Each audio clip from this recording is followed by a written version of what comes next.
पर उन्हें शक है। पुलिस ने यही किया। जब पुलिस ने कत्ल और रैप की रात 58 साल कबल पहने हुए नीले स्कर्ट से मरहुमा का डीएनए हासिल किया। अब अगला मरहला उन अफराद के डीएनए से मुवाजना करना था जिन पर पुलिस को शक था। ऐसे अफराद की लिस्ट तरतीब दी गई जो ऐसे ही जराइम में 58 साल कबल मुलव्वस रहे थे। ब्लू स्कर्ट पर पाए गए डीएनए रोलैंड हेडली के डीएनए से मैच कर गया। यूं पुलिस ने इस बुनियाद पर तहकीक शुरू कर दी। पुलिस की तहकीक और तफ्तीश 2023 को अपने मंतकी नतीजे पर पहुंची और इस सबूत की बुनियाद पर case prosecution department, crown prosecution service के हवाले किया गया।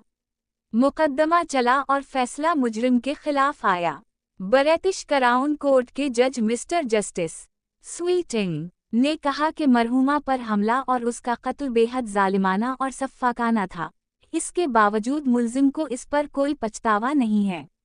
जज ने अपने फैसले में मजीद लिखा कि मुजरिम अब अपनी जिंदगी में कभी बाहर नहीं आएगा, उसे कैद ही के दौरान मौत आ जाएगी। क्योंकि 92 साला रोलैंड हेडली को 20 कैद की सज़ा सुनाई गई है।